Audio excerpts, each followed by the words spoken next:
예, 여러분 반갑습니다. 이번 시간에는 지난 시간에 안내해드렸던 것처럼 국제사회에 대해서 살펴보도록 하겠습니다. 자, 교과서 240페이지 국제사회 행위 주체의 역할에 대해서 오늘 살펴볼 건데요. 오늘의 학습 목표는 다음과 같습니다.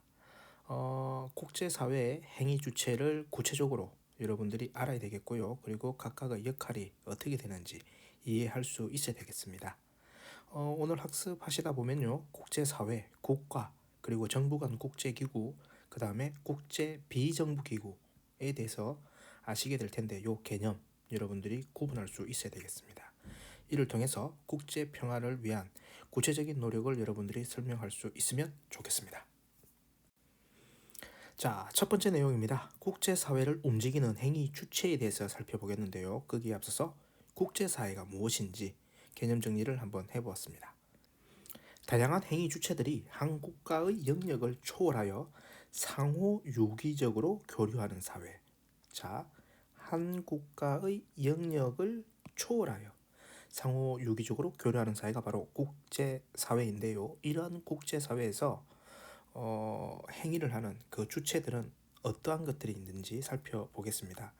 제일 먼저 국가가 있을 거고요. 그 다음에 국가 간의 어떤 협의체라고 할 수 있습니다. 국가들 사이의 어떤 이해관계를 조정하고 국제 규범을 정립하는 역할을 하는데요.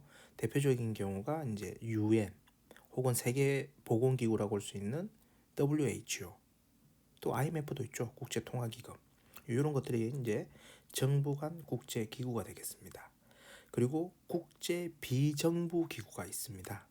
국제 비정부 기구라는 것은 국경 없는 의사회 들어보셨죠? 그 다음에 그린피스 환경운동과 관련된, 그 다음에 이제 국제사면위원회 이런 것들이 있는데, 즉 국제적인 연대 활동을 통해 가지고 지구촌의 공통 문제를 제기하고 공동의 노력을 이끌어내는 그런 역할을 하는 것이 바로 국제 비정부 기구가 되겠습니다. 그리고 또 한편으로는 국제적으로 영향력이 있는 개인도 국제사회의 행위 주체에 해당이 됩니다. 뭐 강대국의 전직 대통령들이나 혹은 뭐 노벨 수상자들, 그 다음에 유엔 사무총장 이런 분들이 영향력 있는 개인의 대표적인 예라고 할 수 있겠습니다.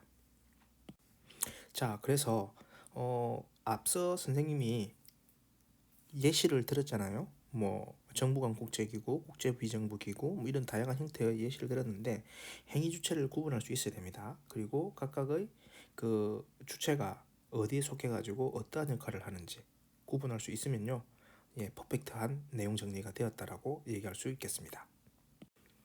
자, 그러면 이제 국제사회에서는요, 국제 갈등이라는 게 존재합니다.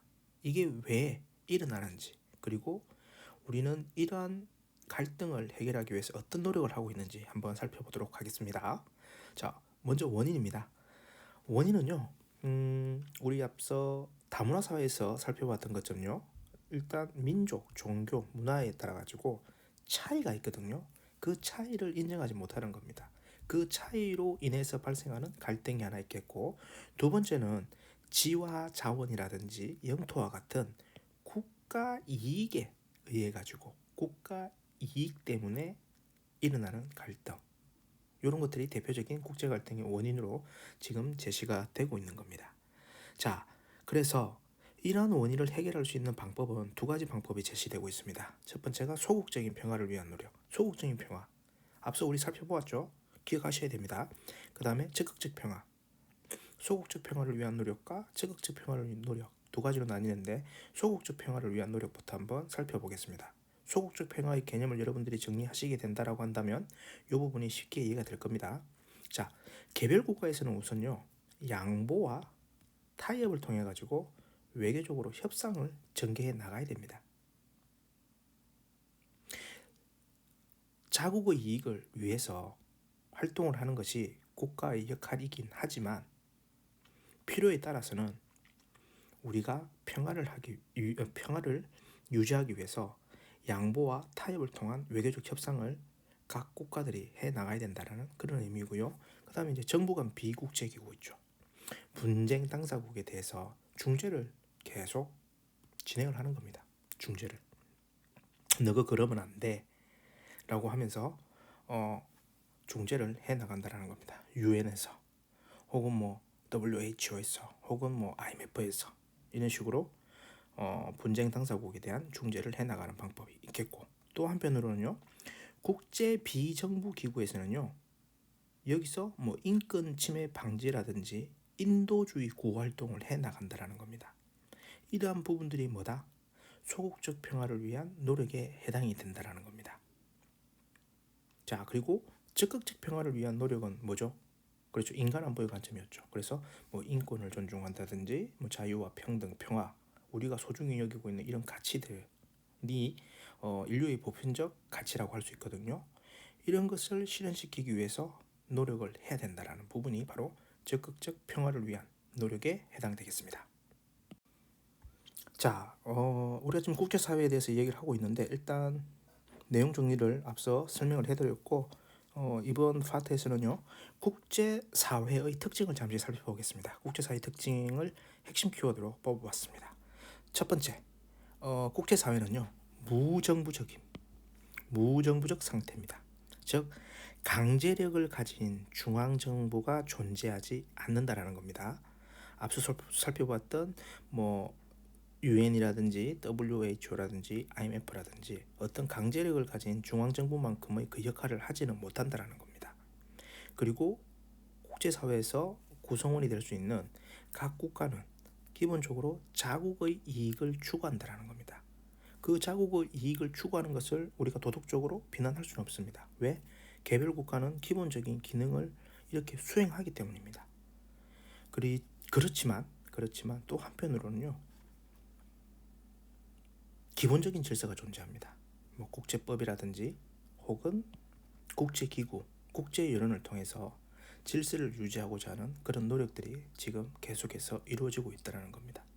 또 마지막으로 도덕이 아니라 힘의 논리가 작용이 된다는 거죠. 국제사회에서는 강대국이 약소국보다 더 큰 영향력을 행사하고 있는 것이 현실입니다. 그래서 여러분들은 이 국제사회의 핵심 키워드를 이해하셔서 국제사회를 바라보았으면 합니다.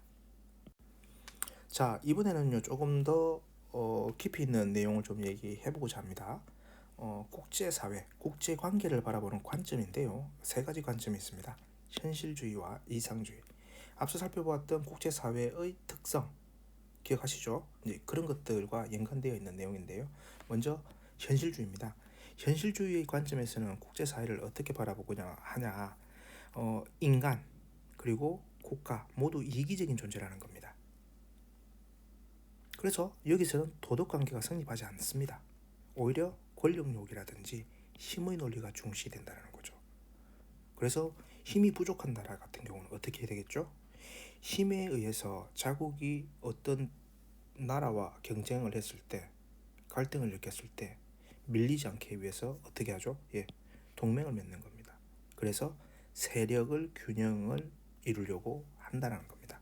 현실주의에서는 도덕의 관계보다는 오히려 권력욕과 힘의 논리를 중시한다는 거. 그래서 그 힘을 보완하기 위해서 동맹이나 세력 균형을 유지한다는 거. 이런 것이 현실주의적 관점인 거고요. 그와 대비되는 반대되는 관점이 바로 이상주의입니다. 이상주의에서는요, 앞서 살펴봤던 현실주의가 인간과 국가를 이기적인 존재로 본 반면에 여기서는 이타적이고 이성적인 존재로 본다는 점입니다. 그래서 전쟁은 어떻게 이해하느냐? 잘못된 제도라든지 국가 간의 오해와 편견으로 인해서 빚어지는 어쩔 수 없는 문제다, 갈등이다, 이렇게 얘기를 한다는 겁니다. 그래서 이런 부분들을 보완하면 된다. 국제법, 국제제도, 국제기구 및 국가 간의 대화와 협력으로 해결할 수 있다라는 입장이 이상주의입니다. 자, 저마다의 이야기는 뭐 그럴듯해 보입니다. 하지만 각각은 다 한계를 지니고 있겠죠. 현실주의에서는 어떻게? 이상주의의 관점에서 살펴보았을 때 이야기하는 국제 관계에서의 협력을 설명할 수가 없다라는 겁니다. 그럼 이상주의에서는 비록 잘못된 제도라든지 국가 간 오해와 편견으로 일어나는 부분이다라고는 얘기는 하지만 설득력이 떨어진다라는 겁니다.